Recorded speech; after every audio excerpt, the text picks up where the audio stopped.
And here we go. This interview is being conducted by the Oak Lodge History Detectives in the Clackamas Community College Oral History Project. Today is May 12th, 2011. My name is Mike Schmier, and with me is Nikolai Rossoff from the Clackamas Community College Oral History class. And our interview today is with Nancy Starkweather Hersey. Hello. Hello. Nancy, I've been studying your background for the last 5 or 6 hours, and formidable. And it includes, your background includes at least three, 4, and maybe more pioneer families. That's right. And it reads like an Oregon history textbook. Mm-hmm. I was amazed the more I got into it. So your maiden name is Starkweather, but you have, your middle name is? Gordon. Gordon. So I thought I would start with your Gordon family and just kind of work down through the list a little bit, starting with Hugh and Jane Gordon. So what can you tell me about them, where they were from, when they came to Oregon, et cetera, et cetera? I haven't been studying you. We'll forgive you if you don't have all the dates and places memorized. All right. I am so proud of my great-grandparents. This was Hugh and Jane Gordon. He was from North Carolina, and he was a member of the Cedar Church who came over from Scotland. I guess they wanted to get rid of him. And Jane Gordon was a secessionist from Kentucky. What was her maiden name? Jane Hicklin, Hicklin. And I used to see these pictures of her with this grim face, and now I realize she didn't have any teeth. You know, so many people will look very, very grim because they had no teeth. And I misjudged the poor woman. Well, the poor woman was, I think, born in 1808 or something like that. They came to Oregon in a covered wagon, and they were one of the older he was one of the older people who came. And they brought their daughter Eliza.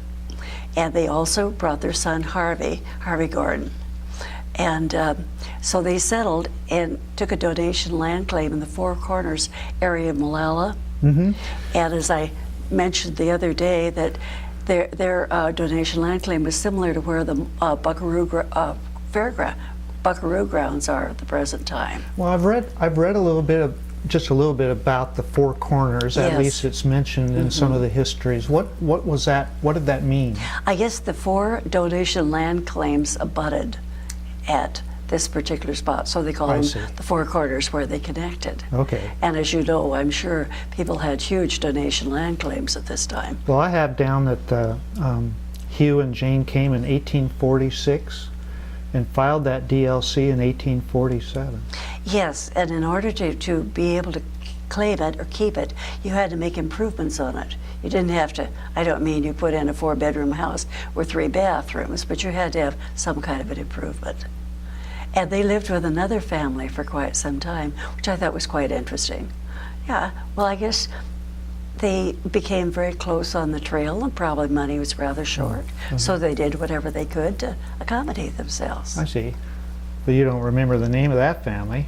I will, right, as soon as this interview was As soon over. as we're done, of course. So you mentioned Harvey Gordon, Hugh and Jane's son, Harvey. He created the Oregon State Seal. He was the designer of it.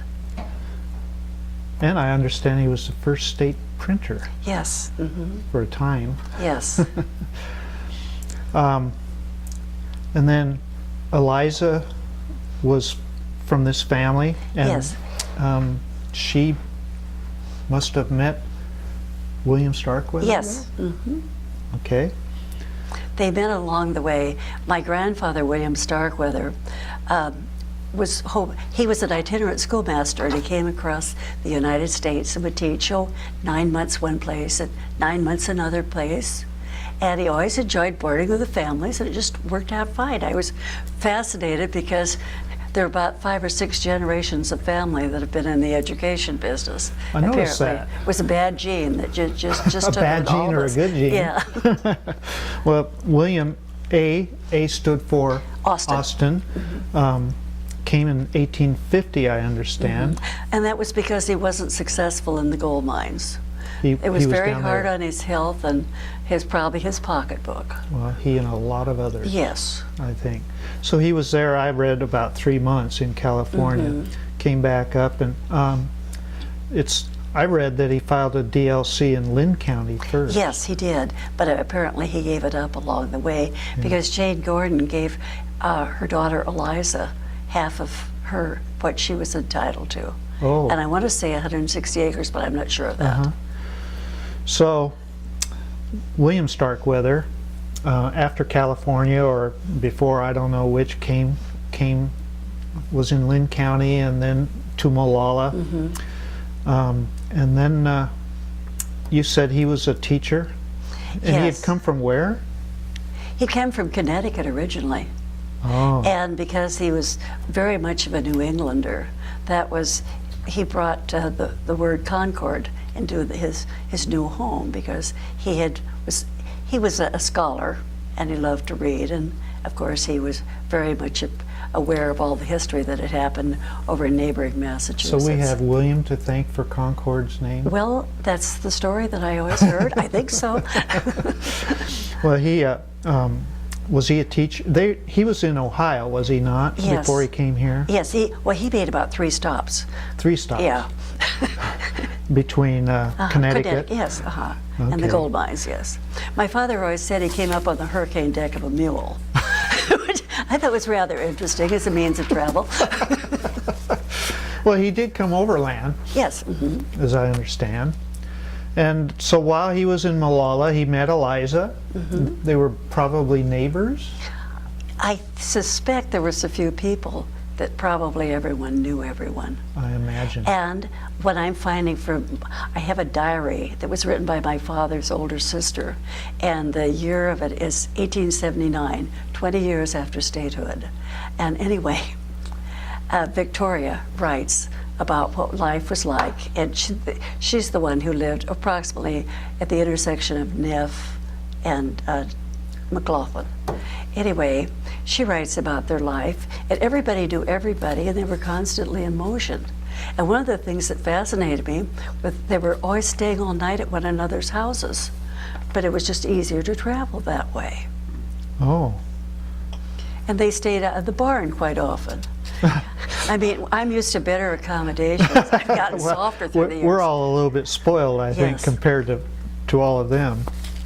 And so he married William Austin Starkweather, married Eliza in September of 1853. I believe, you tell me, I think in Molalla probably. They must have originally, yeah. 'Cause- I know that I don't know just how he got to this area where he ultimately settled, but that I wasn't told. Well, I think one of the censuses I found them in, they were living side by side between the Gordons and the Starkweathers. That would make sense. And so he was a farmer and a teacher in Molalla? He did both? Yeah, as far as I know, yes. I know more about he became a farmer, very much so. I know from this journal that I've been writing. He raised oats, he raised wheat, they raised onions, and Eliza had a lot of chickens, so they had eggs. And they shipped them down the Willamette River. In other words, they took the wagon from the farm, and then they shipped them down to Portland. And they had all these landings along the Willamette River. And so if you wanted to go to town, you just stood there, I guess. And So did they have their own landing? there was a Starkweather landing that's listed in Willamette Because Landings. I've heard of a Risley landing, Yeah. I've heard of a Rothy landing. And I know it must be near Neff Road, but it's no longer alive and well. Yeah, well, things changed, I guess. Was he in politics, William? Oh, yes. Oh, yes. He was appointed by President Lincoln to be head of the land office in Oregon City. And that was a very powerful position at that 1861 to 1865, as I Right, recall, just roughly. time. Yes. That's very smooth, Mike. Well, I think the political persuasion in several of your branches was also one of those genes. besides education? We always had the feeling if things were good, we had to do something to improve them. So. Well, I think from what I read, they did, for sure. This is your interview, but I'll just mention Territorial Legislature 1854 and 1856, the Constitutional Convention representative in 1857, again on in the state legislature in 1860, and then I have that he moved to Oregon City in 1861. Do you know where they lived in Oregon City? Okay, so that's where, I think that's when they got to the area that I'm familiar with. Okay. Because that almost has to be, because in 1879, they lived, I'm sure, that Neff Road. Okay. 99, yeah. Okay. Well, I think that's right, because I think I found him in the 1880 census. I appreciate all the detective work you've done. Well, it's a lot to cover. So he was the Oregon City Land Office Register from 1861 to 65, and then again in the state legislature, 1866, 1870, 1878, and a state senator in 1880. We know he was very honest, Mike, because he was never a rich man. That's how you tell. Well, he has a marvelous background, and I can understand why you're very proud of that branch, and as we'll get to the others as well. Do you know if Hugh Gordon and his wife Jane moved to Oregon City about the same time that William and Eliza did? I don't know. That's a very good question. I know that Hugh was alive in 1879 when the journal was going on, because Victoria, my aunt, often alludes to Grandpa. Okay. Well, unfortunately, William died in 1905, and Eliza carried on till 1916. And you mentioned that she had chickens. I read that she had a poultry farm. Yes. Do you know if that was just for her own use? No, I know they sold the eggs, Mike, because in the journal it talks about taking the eggs down to the landing, and then they would go by boat down to Portland, because that's where the market was for most of this. Oh, but they did a lot of trading, because they would go down to the Risleys for butter, and people would come up to their house for the various products that they had. But I thought the nicest thing of all was the way they helped one another. Everybody, I mean, at regular intervals, all the people, the men usually, would be helping to make sure that the crops were harvested, the hay was threshed, everything was put away, and the women did all the things we think of as women's work, but they were just as fat. Everybody helped one another. Yes. Other things I've read throughout historical accounts is how they all pitched in to help each other. And they couldn't have survived if they hadn't. Especially in those early days, until things improved, transportation improved and whatnot. Well, let's talk a little bit. Eliza had married Harvey Starkweather, probably in Molalla. Excuse me, Eliza married William. Yeah. I'm sorry, I jumped ahead. That's all right. Okay. Let's talk a little bit about Harvey Gordon Starkweather. He was born in 1868 in Oregon, but I'm wondering where you think he was born. Were they maybe on River Road then, or do you think maybe they were still in? No, they were on the Neff Road, because you see, so many of my cousins had pieces of property and built houses in that area between Oldfield Road and Concord, you know. Doug Neff loaned us a photo of the Neff farm. Oh my goodness. I'm not sure of the date, but the view of that farm taken from the vicinity of River Road, looking easterly and maybe a little north, shows precious few homes. And I wouldn't be surprised if the Starkweathers, William Starkweather's house or barn showed in that. I thought I'd showed it to you. The first house was crude, you know, logs, definitely. And William and Eliza were standing in front of it.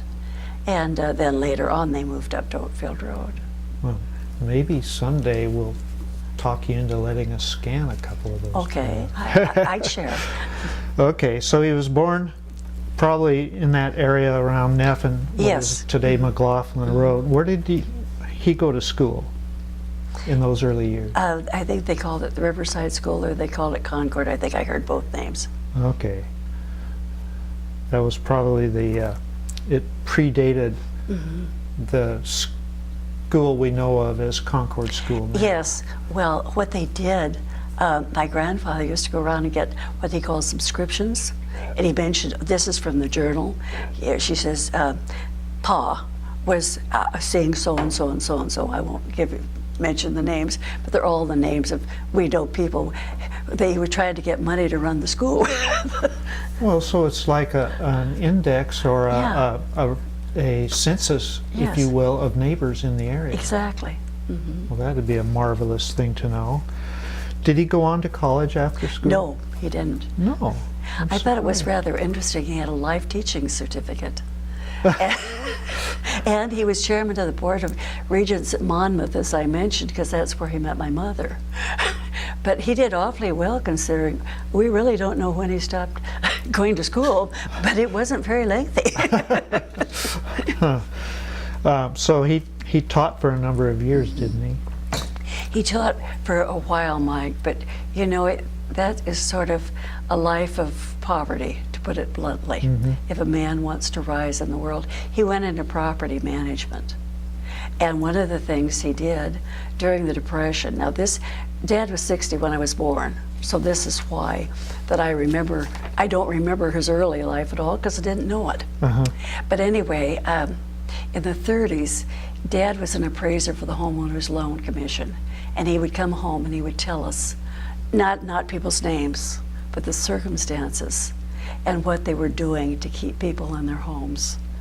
And I look at it now and I think, oh, I think that's so important. And then later on, he was a manager of the Broadway building. I didn't mention that, because when he married Alice Risley, the Risleys had more money and there was a consolidation there.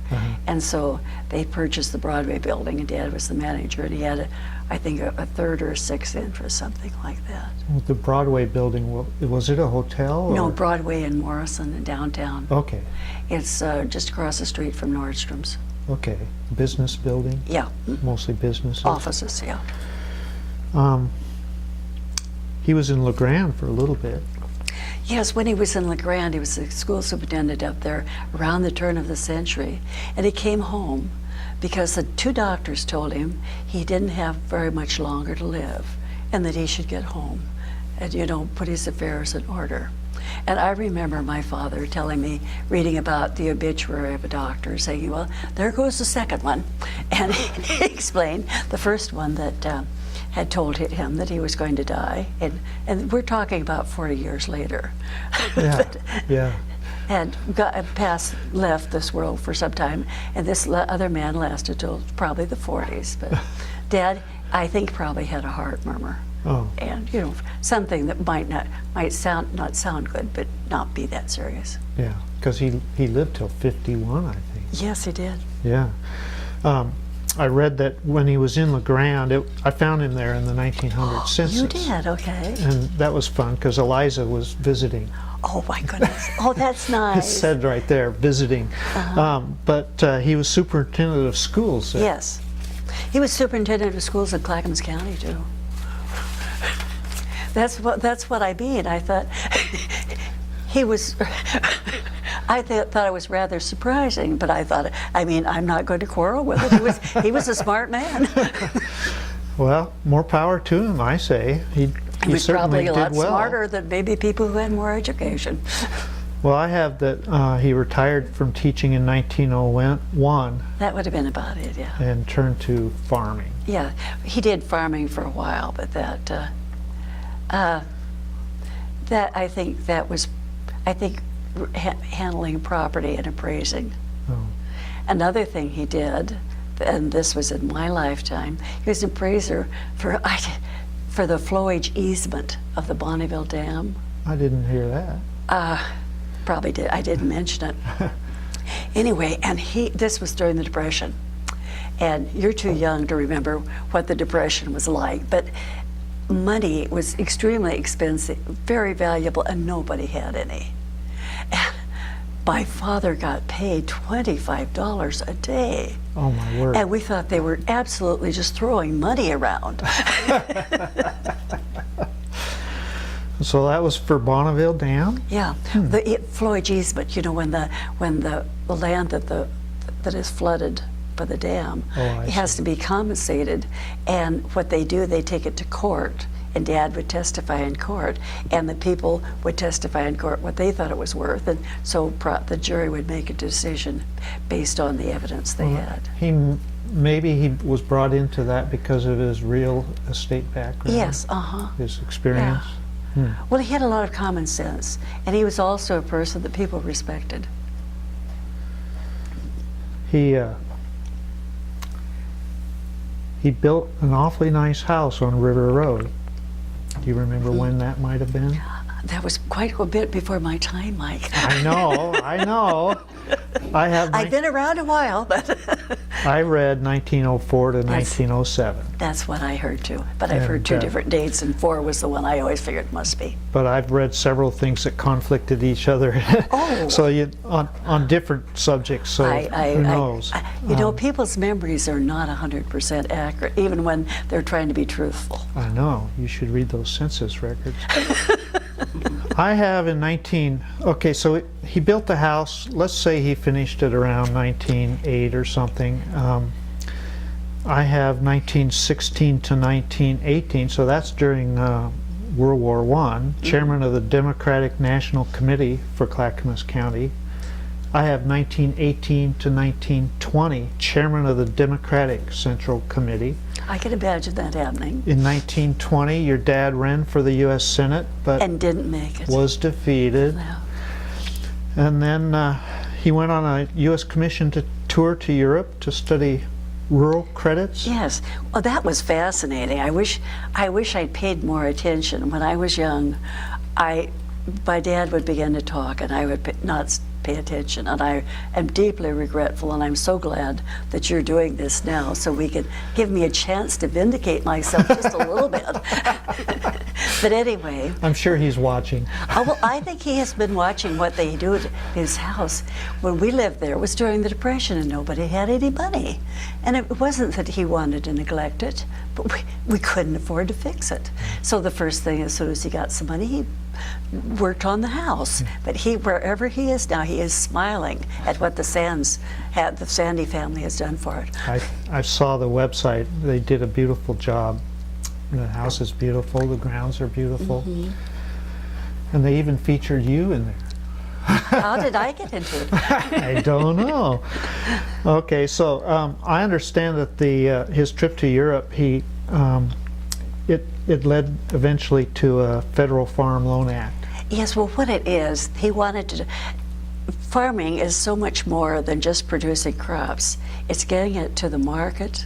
It's making sure the farmer isn't stuck with an inventory that he can't handle. It's kind of a balancing thing. It's definitely infused with economics, supply and demand, and distribution. Of course, in 1912 and 1913, they didn't have all the means of keeping food fresh and moving it. So that's why what the information they were gathering was so important for future planning. And there were 96 people in the group, and there were 2 from Oregon, and I think the other person was Dr. Horner from Oregon State, but I'm not sure of that one. Wow. I know it was a professor from Oregon State. And I thought, again, as I look back, Dad, high school? Yeah. You're just kind of shaking your head. How did this happen? I don't know how I did it, but it was good. Well, I know he was in, I didn't even list these, many fraternal organizations. He was very active in so many different things. I think we never had much money until probably the 40s. But Dad was believed in being a steward of whatever he was involved with, to do it the very, very best he could. He was a school director, 17 years. You mentioned also he was the Board of Regents for the Oregon State Normal Schools, I think. Yes, during Monmouth. During the time he met your mother. Yes, my mother. He was also active in Sons and Daughters of the Oregon Very. Pioneers. Why don't you tell me a little about that? It was before my, it was 1922, I believe, so that was before my time. But I also became president of the Sons Well, and there's Daughters of another Oregon. gene passed down. Yes, I know these. Well, it was guilt. My father referred to the old story, and the minute I heard the phrase "the old story," I just tuned out. Yeah. And the old story was the pioneers crossing the plains. Sure. Yeah. Well, that's typical, I think. I did the same thing for years. You mentioned his real estate connections. I found in the literature Risley, Starkweather, and Black Realty Company. Yes, Was that? part of that was the Broadway building, and that again, that was before my time. I knew Dr. Black, and of course I knew Uncle John Risley, because my dad had an office on the 6th floor of the Broadway building, and so did Clark Black, Okay. and so did John Risley. And then pretty soon it was just my father's office, so What was Black's first name? Clark, Clark. with an E at the end, I think. As I've been talking to certain people as we've begun these interviews and talked to residents living in various areas, the name Starkweather came up several times. Did he dabble in real estate in our area? And Yes. toward Jennings Lodge also? I don't know where all he dabbled. I know that he sold a lot of real estate on the Willamette River, particularly in the River Forest area. Because when I was a little campfire girl and I wanted to sell donuts, I just practically make the rounds of everybody Dad had sold the property to. So they bought donuts at 25 cents a piece. Well, that's good. Well, they saw that cute girl and they couldn't saw resist it. determination, just tenacious determination. What did your dad have to do with the Super 99 superhighway? He was a purchasing agent. And what was that all about then? He was responsible for purchasing the property, and again, I'm sure he wasn't the final judge on how what the people were paid, but his suggestions, recommendations would certainly have some bearing. Well, sounds like a parallel job with the Bonneville thing. Yeah, Kind of parallel, anyway. Yeah, people trusted him. I don't mean that he was always right. Nobody's always right. And if I recall correctly, that was around 1937, but I'm not sure. Late 30s anyway. Well, he had quite the career. And as you mentioned earlier, he married Alice Risley Yes. in 1894, and he died in I think in 51. 1920? Yeah. Alice died, I believe, in 1920. Alice died in 1920. Yeah. So, the fact that he married Alice Risley brought in to your lineage Risley family also, as if Starkweather and Gordon wasn't enough. The Risleys are not related to us, but I have the highest respect for all of them. They're related through marriage. Not to me. No, not to you, no, that's right, but to your family. I was particularly close to my older half-sister, Jane Vermelia. And so, because I loved her so much and had such a good relationship with her and her husband, I always have a particular warm spot in my heart for them. Well, we'll probably, at some point, I'm hoping, do an interview with somebody from the Risley family that can share with us some of that family's history. Do you recall any of their family history? I think one of the people that I was so impressed by, as I look back on it, was Ella Risley, who is the wife of John, who is one of the children of Jacob. Jacob Risley married Mary Scholl, S-C-H-O-L-L. I don't know when this was. I believe their children were Charles and Alice and and Jake. Nope, not sure about the Jake. Well, you weren't like you said, they weren't your immediate family. Well, they were a generation removed too. But you mentioned Shoals. Yeah. Mary's father was Peter Shoals. Yes. Shoal. Uh-huh. Of Shoals Ferry Sure. Road Uh-huh. and the Shoals area. Uh-huh. So even they were of historic. Oh, sure. Well, Ella Risley did several things. She had the first lending library. I've heard of the name of it, but I can't remember it right now. But she's really started a lot of cultural things, and she was a talented artisan. I remember so well seeing this head that she'd made of her grandson Victor, who was my age. And I recognized Victor, and this was probably when I was around 12. And then she had this head about so high. And she also was the one who donated the area, Risley Park, Uh-huh. over off Swain Avenue. For the garden club? Oh, Okay, no, Risley Park. That's different than the garden club. That my half-brother Hugh was the one who donated the land to the Oak Grove Garden Club. Ah. Is that where the Risley Landing was, do you think? Yes. Man, it's almost too much to absorb. I have that Jacob Risley's father was Orville Risley and his mother Amelia, and they came to Oregon in 1845 from Ohio, first to Yamhill County, and then later traded that property for property here. This seemed to be a pretty common practice. It did. And he was also in public service and had some interest in hotels in Portland, and was even the Portland City Recorder for a while.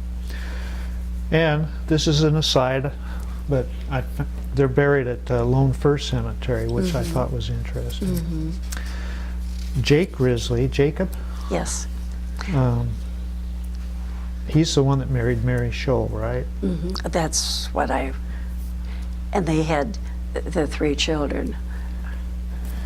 And one of those was John. Charlie, John, and Alice. And John married Ella? Yeah. And I heard Ella Backus is one. Yeah. And Ella, because she always signed her name Ella B. Risley. Yeah.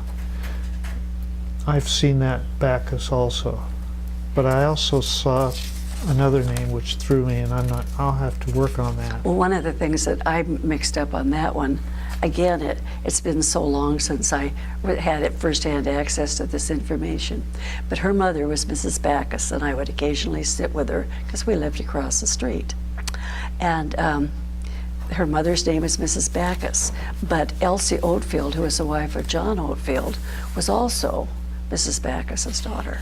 But I think there was another name in there someplace. Yeah, well, one of the historical accounts says that John F., which stood for Franklin, I believe, Risley married an Ella Bolke. Bilke. Belke. That's the other one, yeah. Where Bacchus comes in, I'm a little confused. But it was her mother's name, who was Mrs. Backus, so Okay. that probably may explain I found it. her living with the Risley family in 1 or 2 of the census records.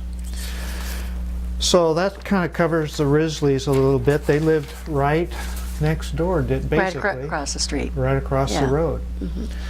So let's talk more about that house that your father built in 1989. I think it was 1904, but he what were the boundaries of the property? Do you know? Do you have a rough idea? What I always heard was we had 16 acres, and as an adult, I'm not sure that we did. We had the property that's on Swain Avenue now, and then almost over to what used to be called Rupert, and now it's called Creighton. And there was a huge field. My sister Barbara and I would pick blackberries in it. And the funniest thing I thought was the time Barbara and I worked out a lot of ingenious plans as children do. We had 2 step ladders, one up into the patch and one across the patch. Well, unfortunately, Barbara got stuck in the middle of the patch. And I still don't know how I got her out, but I must have. I thought you were going to say you stole the ladder. Well, you get the picture, you know, the ladder was going up, and we were just sure it would work fine, and it would have. Poor Barbara. Yeah. Oh, man. So you had heard how many acres? I'm sorry. Pardon me? I think 16, but that's what I heard, Mike. I'm not sure it's accurate. Yeah. Well, someday one of us will research we that. owned the land over to Arista, and I told you about how the Arista, the name got Well, started. tell me now, because that was going to yes. come up. All right. Arista, well, when they were selling the property, now this was when Dad was married to Alice, before my mother was in the picture. They decided they wanted a name for the subdivision, so they decided on Risley Starkweather, R-I-S and S-T-A. And then Arista didn't sound quite right, so they decided, well, Alice Risley, A, so that was Arista. And that's how that. They just threw an A in front of Yeah. it, and that covered several people. Yes, that's right. It made everybody happy. What was it like growing up in that house on the hill? It was wonderful. I think I learned to be terribly self-sufficient because nobody else was around. And everybody read a great deal. And Did he not have a big library? there was a lot of books in the house, always. And we had quite a bit of company. And my father tended to have people who were very active mentally, and quite a few of them were active politically too. I think of both parties, but I don't know that. They didn't I just would- sit around and watch TV? Well, we didn't have it to watch.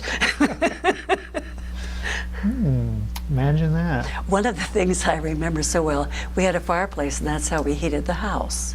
And so I always knew just what the outside temperature was by being in the living room or just leaving the fire. You could tell just immediately what the temperature was like outside. So, were there more than one fireplace? No, there was just one, but Just one? there was electric heater in the kitchen. That was helpful. And I probably alluded to the fact that my mother was guilty of serious child abuse. I was very small, and I loved to climb around, as most little children do. So she would send me out under the eaves to find where the leak was with a coffee can. And in those days, coffee cans go clink, clink, clink when the water hits it. So she would send me out. Now, honey, she says, be sure you don't step on, don't get off those boards. And we managed to keep the roof nicely under control. At regular intervals, you empty the coffee can. Okay, well, whatever works, right? It worked nicely. We didn't have spots. Were the main bedrooms for you and the parents upstairs, or They were how did they were do that? downstairs. Okay. And I was, by the time I was 5 years younger than Barbara. And my mother used to move my bedroom quite often because she said it was the only way that she could ever get me to clean it up. So she would. Because I was such a slob. You would have to trade rooms from time to time. So did she make you clean that room, or did she? Well, do it? yes, I'm sure she probably did. I remember, that I was expected to do just all kinds of terrible things, like keeping my room clean. Oh, and yeah, that's awful. I know. I've been through that. Terrible. the suffering and the pain. So, if your bedrooms were on the main floor, I suppose a little bit of it. No, the upper floor, and Oh, the their upper bedrooms were downstairs. Their bedrooms were downstairs. So maybe some of that heat trickled upstairs from the fireplace.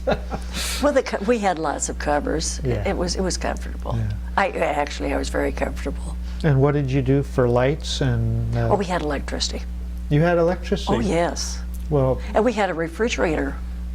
so when the house was built, did he have it built with the wire? Do you think? I don't know, The wiring, Mike. Or did he I was retrofit it? I was born in 1928. Right. When I arrived, there was a refrigerator and there was a pantry. And the pantry was just wonderful because, as I say, I used to be agile.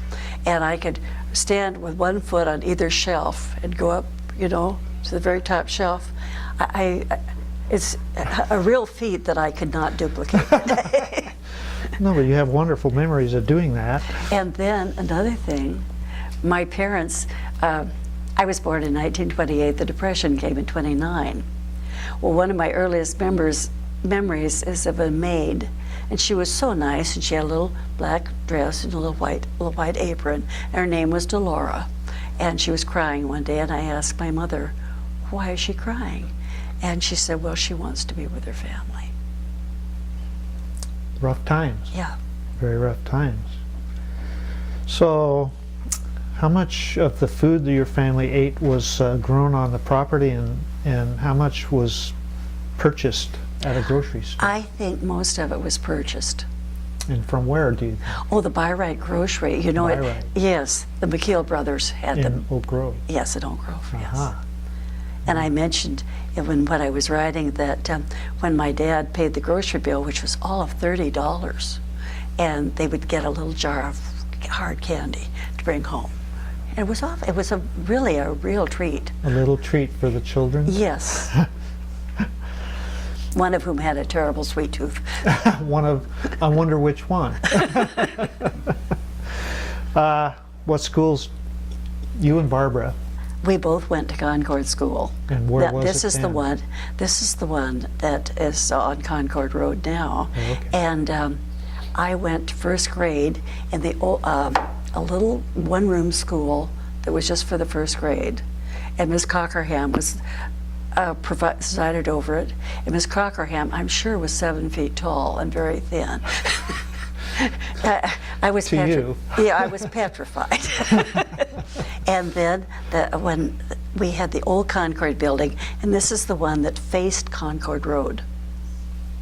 And then when I was a third grader in 1936, then we had the new school. That's the one that's facing, I don't know what street it is now. I don't either. But Concord faces is west. Yeah, Concord is here. Yes. Well, it used to face south. Uh-huh.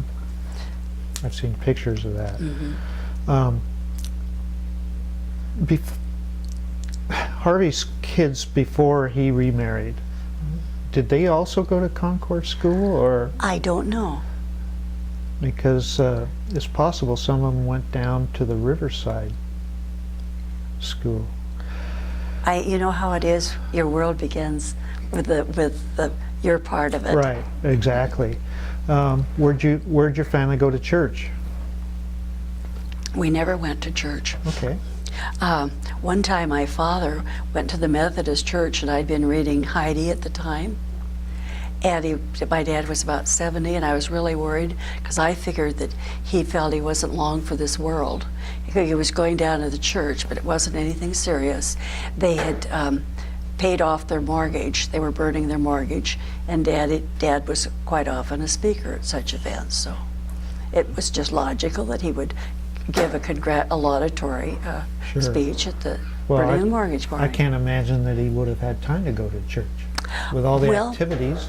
You know, I think ethics and logic were two of the things I heard, and yet I became very interested in religion when I was in college, because I went to an Episcopal girls' school and loved it, and I've been one ever since. When you were going to school at Concord, who do you remember as your school chums? Gloria Wilson was one of my closest friends. It sounds so stupid, but we were the smartest kids in the class. By that I mean, the problem is that if you're raised with adults and no children, you don't talk like other kids. You're not interested in the things other kids are interested in. It doesn't mean that anybody's any better or any worse. Where did Gloria live? She lived quite a ways away, so And she lived up on Redwood Avenue. you have any? Oh, Evelyn Dana was another good friend. Oh. But she was probably 2 miles away, you see. Wow. Nobody was close. Wow. What about your friends that you ran around with? I didn't. I mean, these were occasionally, we would stay all night with one another, but I was pretty much self-sufficient. And the neighbors? There weren't any. I mean, the Risleys. The Risleys. Yeah, well, Yeah. Very few neighbors. Too far away. yeah, that's right. Huh. Games? We used to play Mahjong and Pit and authors that I remember. My dad played chess, but I didn't like it because he always beat me. Nobody likes to be beat all the time. No, I don't like to be beaten. Was gaming a family thing very often, or was it mostly you and your sis, or you and your sister and mother, or? I think the four of us would sit around the fireplace. Oh, where We it was often, warm. yeah, well, that's right. And there were lots of conversation. Popcorn. Oh, popcorn was a big thing. Oh. We had one of these poppers that you hold. Dad held it over the fire and shook it, you know, and about so long. What about animals or pets on your property? My mother loved animals, and I shared that love. And my mother never turned an animal away. And so we had quite a collection. Well, I've read somewhere that you got an education from one of your animals. What was that? Oh, well, I knew that our Peppy had to stay in the basement because she was in heat. But I didn't know just what happened.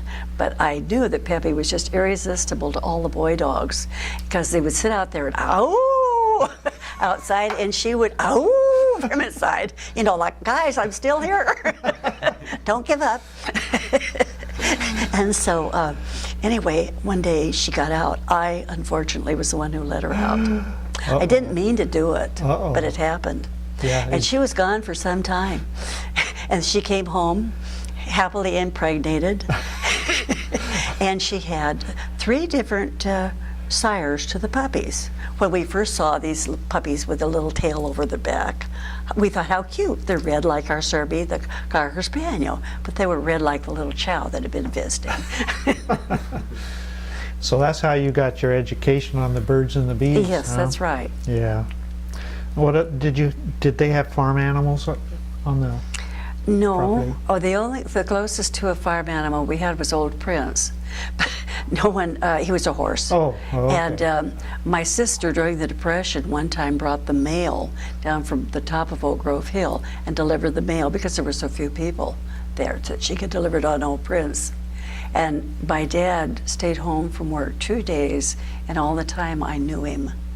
And one of them was when he shot Old Prince because he broke his had to leg. put the horse And he was 28 years old. He was an old horse. Yes, he was. Well, was horseback riding, I mean, you were born in 1928, Yeah, so maybe, I don't know, by then that had pretty much gone by the wayside? Well, we occasionally rode him, but not real frequently. Do you remember other people riding horses No. in the neighborhood? No.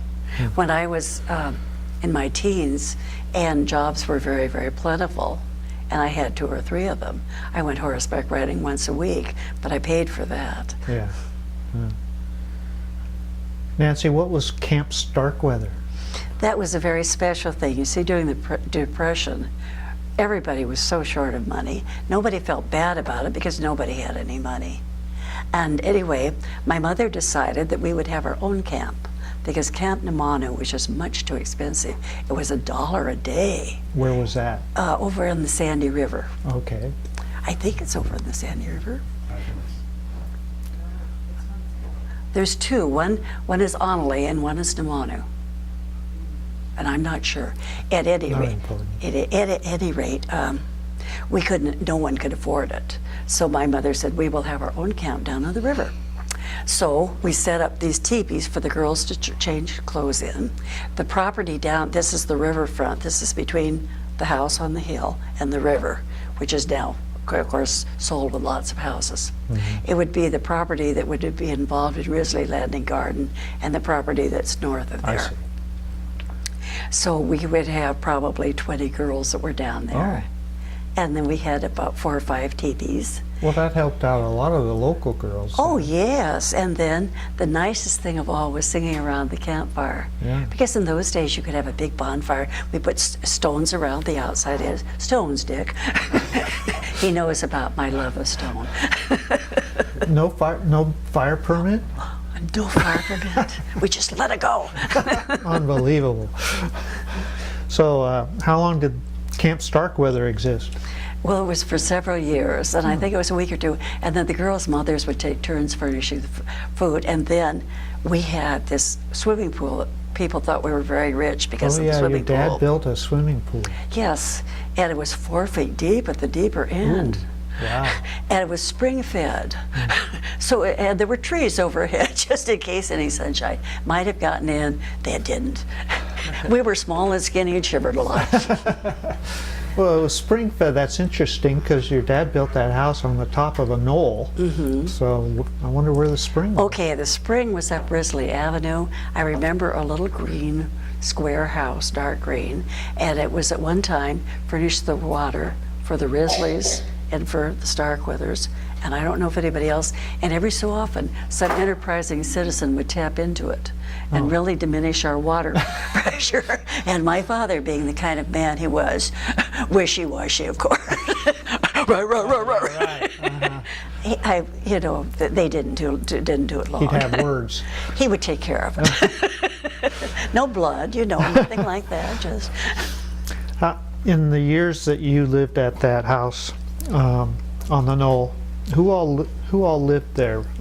Obviously, you and your sister and your mother and father. yes, that was it. Nobody else? No, Aunt Annie stayed with us a couple of years, but but periodically. But So 4 people in that great big house. What'd you do? Go roller skating up and down the hallways or something for fun? I always needed quite a bit of space. I was, at one time I lived out by Blue Lake on a 50 by 100 foot lot, and we had lovely neighbors, but I just felt so crowded, and I just couldn't wait to get into a little bit more space. Yeah, we'll cover that too. Tell me about, you talked a little bit about Barbara, your sister. She was older, right? Yes. And tell me about Barbara a little bit. Let's give her some due credit. Yes. Well, Barbara worked for the library for a while, and she paid her own way to St. Helens Hall Junior College for 2 years, and then she enlisted in the Waves, and her uniform is here at the Bomber Museum. Oh. And she died in 2006, and she and her husband did not have children. But she was a wonderful aunt to mine and a wonderful sister to me. One of the things I thought was particularly sweet was when I was in Japan. She knew more about Japan than I did when I went. And she came over to visit me, and we had stayed a week, and it was just a joy. And whenever I needed something strange, I would telephone her or write her, and she'd procure it. The strangest thing was the time I wrote a melodrama for the boys, and we needed a blonde wig, and Barbara said, "Found a blonde wig," and sent it over. She was very enterprising. What was her married name? Newsbaum, N-U-S-B-A-U-M. Newsbaum. Okay. And you told me when I went to visit you that she was really the family historian. She's very much of the family. She was the one that collected all the treasures, and she was the one that had all these letters. Oh. Some of the ones. I gave you the typewritten copies, but I have the originals at home, and they were the ones that she kept. Okay. And I'm so glad she did, because they're just priceless now. And so did most of those come down to you? Yes, all of them came to me. So you're the source now. I am the last leaf. And we're very fortunate that we have you as a source. This is just well, I appreciate what you're doing, because I realize not everything that I've told you is going to be useful information, and that's fine. Well, it gives us a lot of insight. Of all the people, I'm going to change gears a little bit. Of all the family that I researched that you're connected to, I didn't do any on your mother. No. But I'd like you to talk about your mother's family for me. I wish I knew more. Again, my mother died when I was 20. And I really had not developed much of an interest in history at that time. But my mother, maiden name was Newman, and her mother's maiden name was Huntington, and they had settled near Castle Rock, and so they were also pioneers. But that was a great-grandfather of mine. And I've often wondered if he and my grandfather knew one another. It's highly possible, because I think he was in the legislature too. Wow, amazing. So, but your father didn't meet Eva Newman until she was in college down in Monmouth? Yes, he met her at graduation. And what was she doing there? Studying? Well, she was a teacher. She was a teacher. Yeah. Was she teaching there or studying to be a teacher? She just graduated, Okay. and he handed her diploma. Okay, wow. And it was love at first sight? I don't think so. I think it was probably a few years later, but that's when they first met. So her family name was Huntington. Or Her maiden name was Newman, and her mother's maiden name was Huntington. So were either the Newmans or the Huntingtons real early pioneers? Huntingtons were pioneers in Castle Rock. Yeah, yeah. Oh. Well, she unfortunately died in 1948, and then I guess your dad remarried for a brief time. Yes, he and Edna Thiessen. Yeah.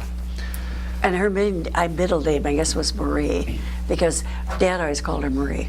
But I'd always heard her called Edna. I believe that's what the Thiessen family calls her also. And then, of course, your dad died just a few years later in 1951. November 12th. We can't talk to any of our people that have been in the area a long time without talking about the streetcar line, or the interurban as they called it. What are your memories about all that? Absolutely loved it. It went at half-an-hour intervals. We caught it at first in Washington. And yesterday, I'm going to digress a minute if I may. I had the Milwaukee High School women who graduated with me in 1946 from Milwaukee High School, and we get together once a month. And they said, whatever happened to that lady who did all that research on the interurban line? Because the ladies want to know what happened. And I said, I will ask, because some of the people that I will talk to today will know. But I guess they're talking about Thelma Hagen Miller. But no, this was a student from, I think, Portland State. Right. Oh, that's right. There was a student. Well, so, pardon? Michelle Healy. Okay. Michelle Healy, for the record. Okay. So, when you used the streetcar line, or your family, where did you most often use it to go to or from? Oh, it was invaluable. For one thing, when I went to Milwaukee High School, Milwaukee High School was the high school at that time, and we all got off in Island Station and walked across. There was a little bridge over Kellogg Lake, and Kellogg Lake didn't look nearly as polluted as it does now. And then I was able to get a job when I was 14 as a delivery girl for a dental lab. And so I went over town after school every day. Downtown Portland? Yeah, yeah. Wow. Well, you know, after years of living without any money, it was just a lifesaver to get to be able to work. Yeah, money coming in. Yeah, that must have been exciting times. And did your parents use that trolley line also? Oh, yes. Well, my father drove, and so did my mother. Okay. My mother had a yellow Chevrolet convertible Wow. with a running board. Racy. Yeah, and my father had a 30? I don't know. It was a Ford of some kind. Well, another topic that comes up every time, and you've already touched on it several times, is the Depression era. Yes. What are your recollections from that time period? I feel I was very lucky to have grown up then, because I was so thrilled when I got a job. It was just a lifeline. I remember my mother started to work at Olson King's, which was a department store then in what is now the Galleria. And she was just thrilled because, you see, she had money, she didn't have to ask for it. Yeah. And her own money. Her own money to spend frivolously. Yeah. And I also, I was telling Michael this earlier, but I think people are, when I went to Japan from 89 to 91 and learned that the United States, with 4% of the world's population, uses 25% of the world's resources, I think that's tragic, because we're going to have to fight wars to get oil or to have sources of energy until we can learn not to consume so much. Well, my buddy Nikolai here has some questions for you pertaining to World War II. Yeah, I was wondering what your father thought about the United States entering World War II? He thought Franklin Roosevelt was simply wonderful. And I think if anything Franklin Roosevelt would have wanted, he would have been for. Everybody was for it. It never even occurred to any of us that the United States must be right if we're at war. Did you know many veterans in the United States? Not really, because you see, we're talking about the time I was an 8th grader and in high school.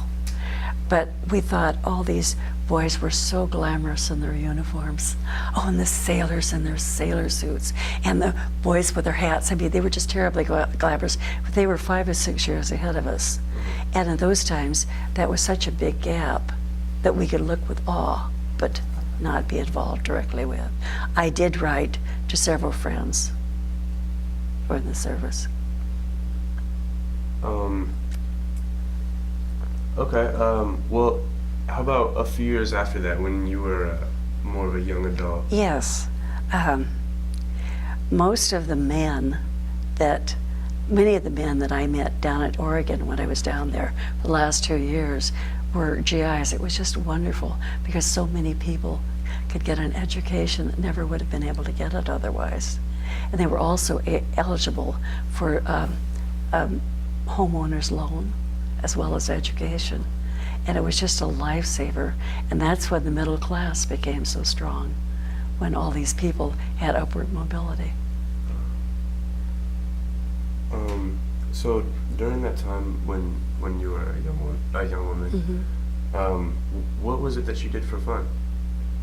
Oh, when I was in high school, the boys just loved to take us out to Jensen Beach. And they had a roller coaster out there that was just absolutely dreadful. And I am a coward, let's face it. I mean, some people are daredevils, others are cowards. I am a coward. And I can still remember knowing that the minute that intermission came, I was going to have to get up there, and they were go plummeting through space. But actually, it was fun, and all the big bands came to Jensen Beach. And that's where all the boys took us. And in those days, the people I knew were pretty straight-laced. The boys kind of knew that. We didn't have the promiscuity that became common. I'm not making people wrong because they don't see things the way I do. But at that point in my life, I was very straight-laced. My mother said to me, honey, she says, if I believe that you would be happier by going along with what every boy wants, she says, I love you so much that I would want you to be promiscuous. But honey, she says, I know that if you make yourself available to every boy in sight, you risk a pregnancy, you risk venereal disease, and you risk your reputation. And the kind of boy you want to be involved with will never ask that of you. And I think that was pretty sound advice. Very practical. Practical, yes.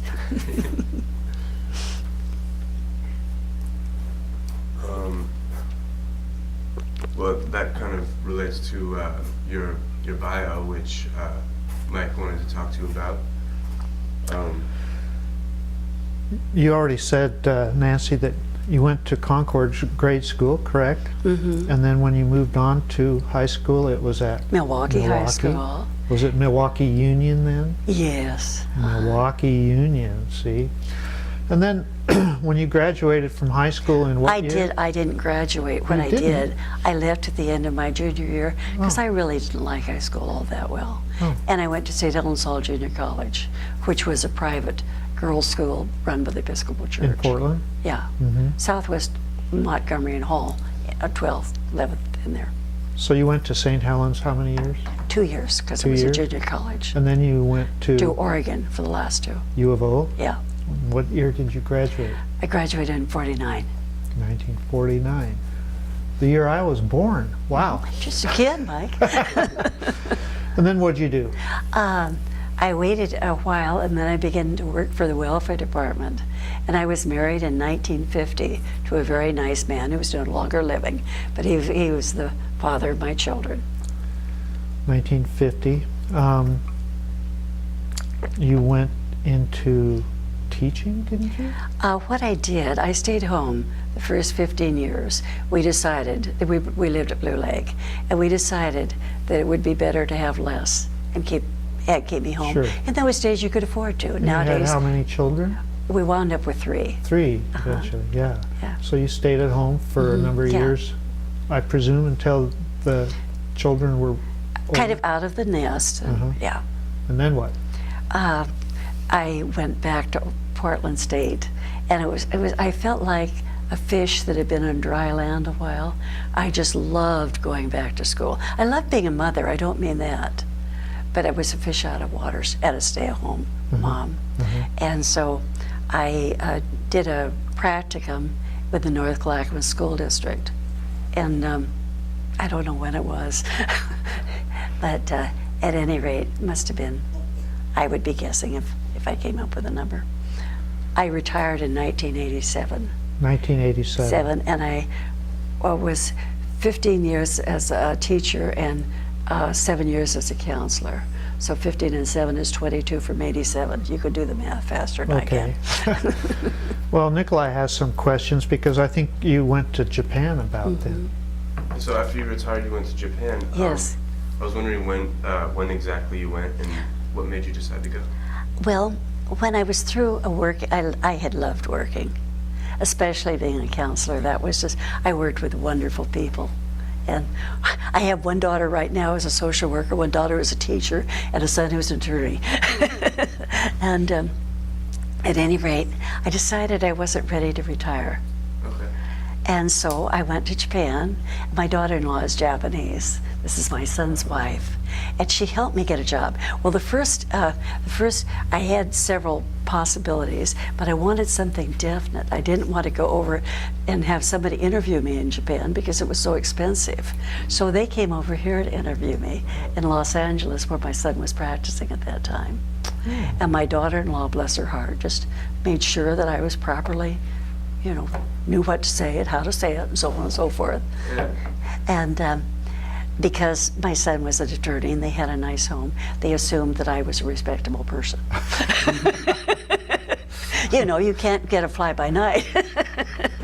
Because what they do in Japan is they guarantee you, I've forgotten the name of it right now, well, as a sponsor. If my principal was going to sponsor me, Kocho Sensei, he had to make sure that I was of good character and could be trusted, you know, not to strong-arm people or, you know, run off with their money or become, you know, make obscene comments on the phone, on the telephone or whatever. But we're a very structured society. And one thing I have to tell you, because it's so funny, my father was active in the Sons and Daughters of Oregon Pioneers. And one of the things, the perks of that, was that the daughters are often Miss Pioneer Oregons. That is, when I was there, it was Miss Oregon. And when my sister was there, it was Miss Oregon. But in 1947, I think it became Miss Pioneer Oregon. But it always confused people because they naturally assumed that I had worn a bathing suit, you know, and been quite glamorous. Well, you know, it makes a good story anyway. But in Japan, apparently somebody had told them that I was Miss Oregon, so that they were just really impressed. What year were you Miss Oregon? 1946 or 46, I think. And Barbara? She would have been probably 41. Oh, a few years. She made the first page of the Sunday Oregonian in her costume. I didn't get nearly that kind of treatment. I'm sorry. I mean, it was hard. I had such a pretty dress. But Governor Snell was governor then, and Stuart Holbrook was the guest speaker, so. So you mentioned you worked in Japan. You continued your work as a teacher? Yes, but what I was doing was teaching something called Ikaiwa, which is English conversation. Japanese people value literacy far more than we do, and the adults are far more supportive of their schools. And a family will spend money on their children's education before they'll buy a car. Of course, they have wonderful mass transit.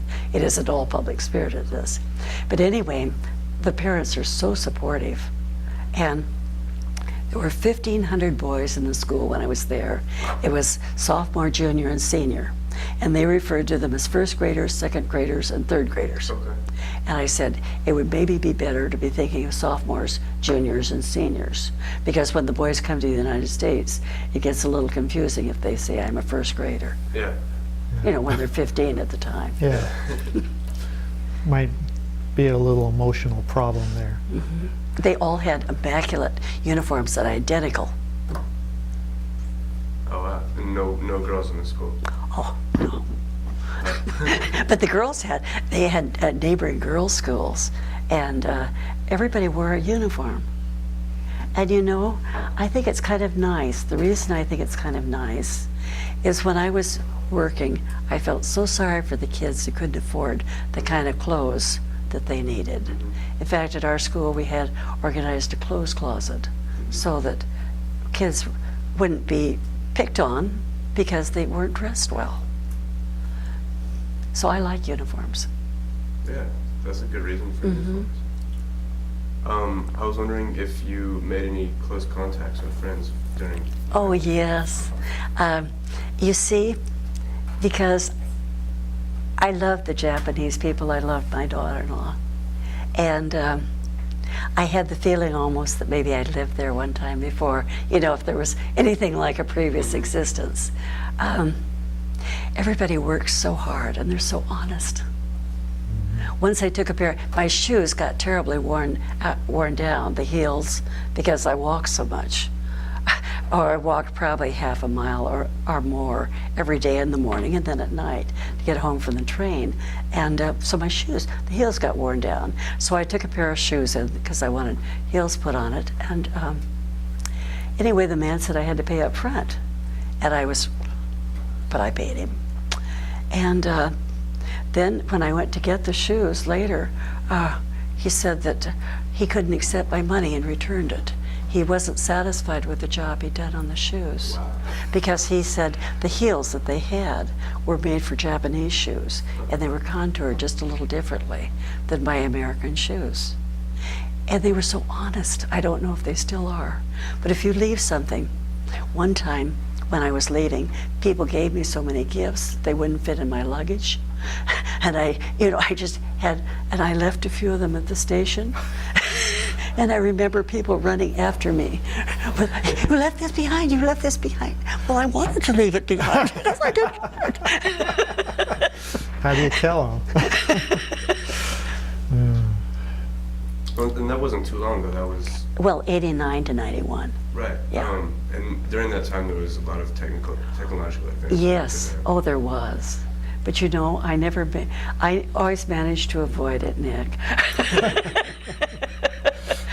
I could learn so much from people your age and people even older.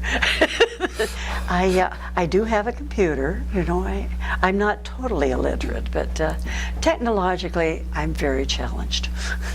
Well, it seems to be a problem for many people. But it makes employment for young people like you. Yeah. That's right. Well, if you ever need any help with computer activities, feel free to ask. Thank you, Dick.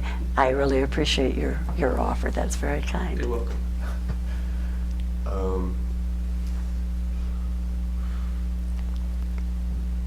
Are you done with Japan? Yeah, I think so.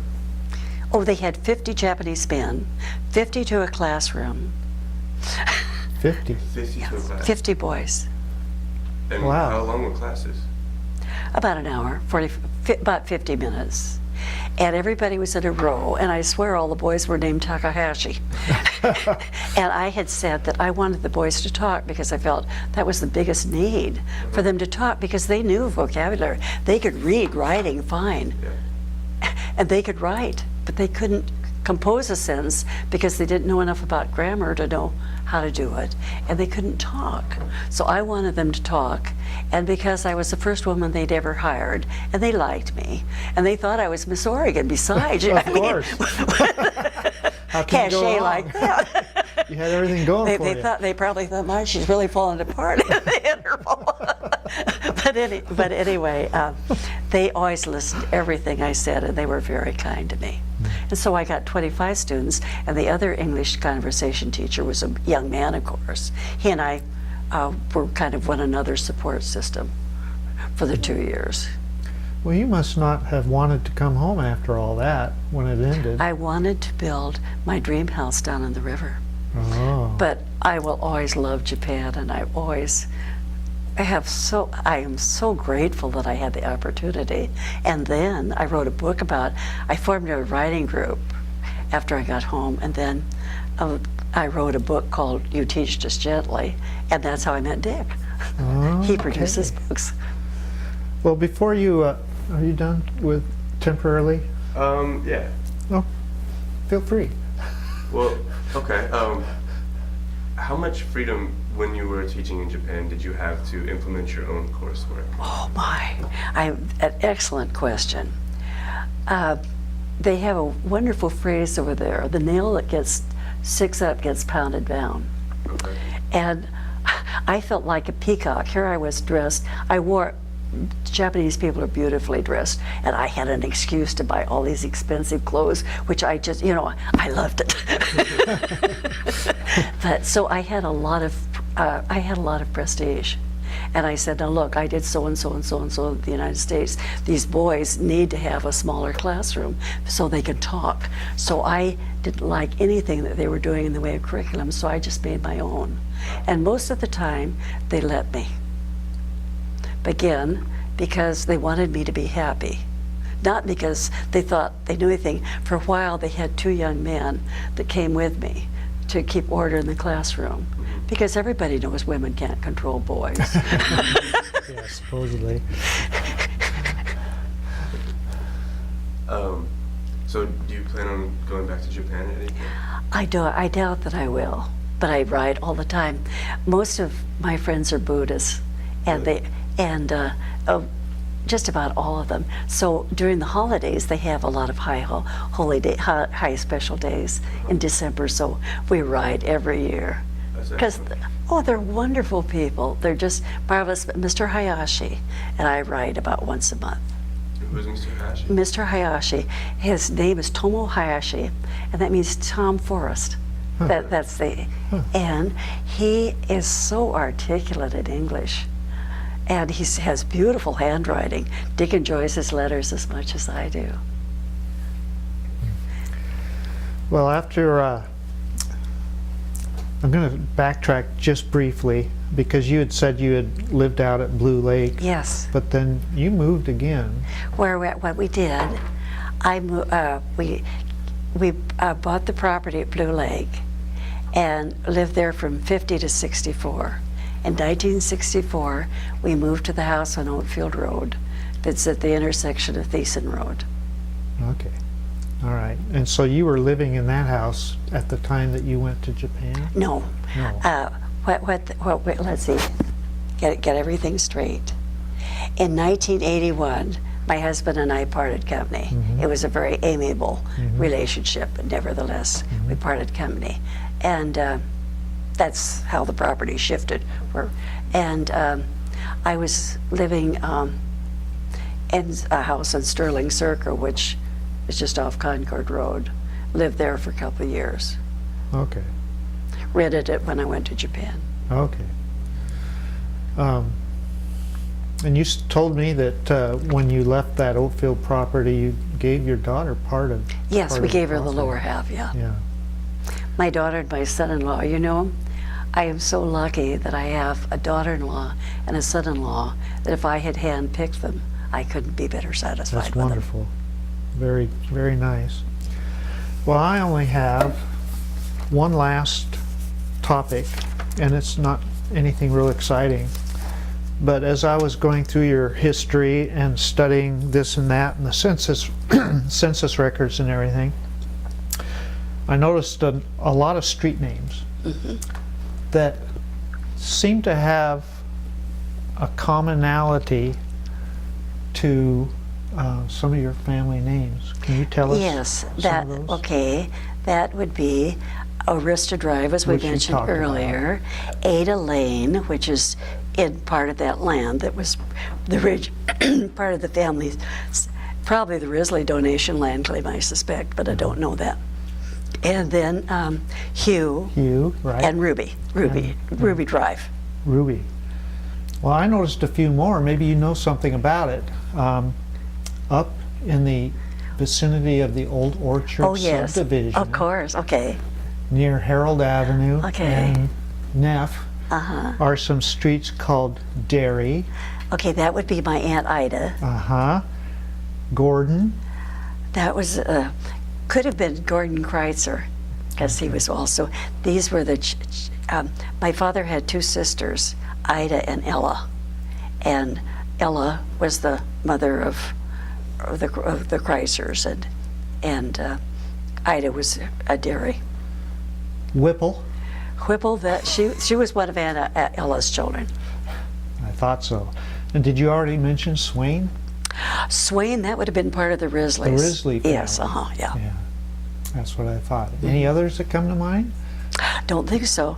That's quite a few. Well, no, there's no Nancy around any place, and there's no Barbara, so I don't think it's apt to happen. Nick, do you have any last questions? Well, I was wondering if we could take a short break. Of Well, course.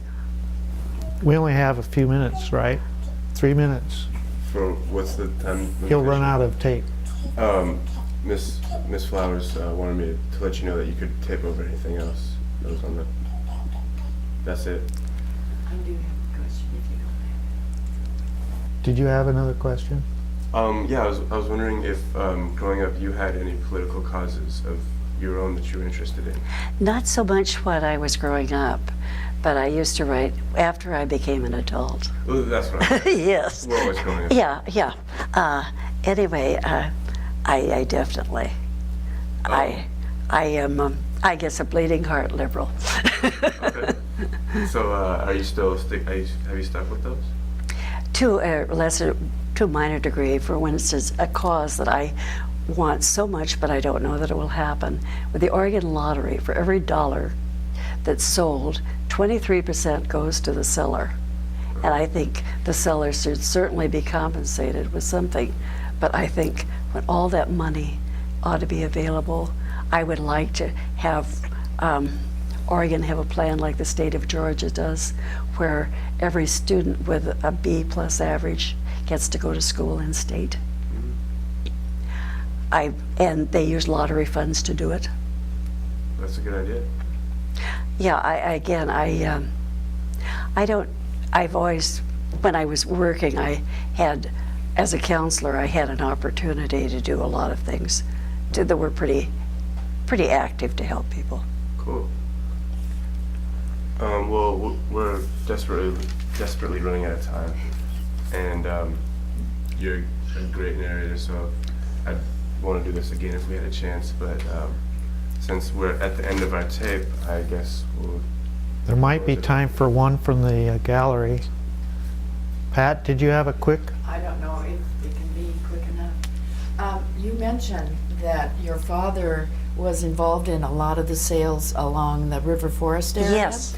Did the family own that property? What I think, what I've surmised anyway, that this was Risley property, that probably Jacob Risley, and Alice was one of his 3 children. I see. So that's what I figured out through the years. Well, I wondered because the original plat map for Oak Grove, which was half of the George Crow DLC Okay. and all of the Susan Creighton, Okay. when it was filed in 1890, it already had marked off River Forest Okay. and Fair Oaks. Oh, and my I goodness. didn't know if you had some family lore or insight into why those parts were already set aside and named.